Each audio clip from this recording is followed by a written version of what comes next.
এই যে ভাইয়া, এই ফোনটা চালু হইতাছে না, একটু ওপেন করে দেন তো। ওকে। আচ্ছা ঠিক আছে আপু, দেখতেছি। মোবাইলটা শুধু একবার চালু হয়ে যাক, তারপরে তোমার বুঝাম। আরে তোমার বাইরে আমি কোনো মেয়ের সাথে কথা বলি না তো। ও তাই নাকি? মোবাইলটাকে ঠিক করুক, পরে দেখতাছি।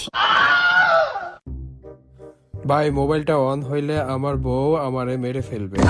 আপনি অফারের কথা বলে তাকে নতুন একটা ফোন দিয়েন, টাকা আমি দিব। এই যে আমার নাম্বার। ম্যাডাম, আমাদের একটা অফার চলতেছে, আপনি এই ফোনের বিনিময়ে আপনি একটা নতুন ফোন পাবেন। আচ্ছা তাই নাকি? তোমারে বাসা যায় পরে দেখতাছি।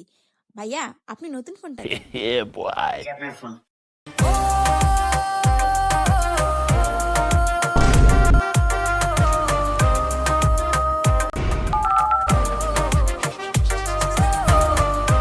আপনি যে নাম্বারে ডায়াল করেছেন সেটি এখন বন্ধ আছে, তাই দয়া করে আবার কল করুন।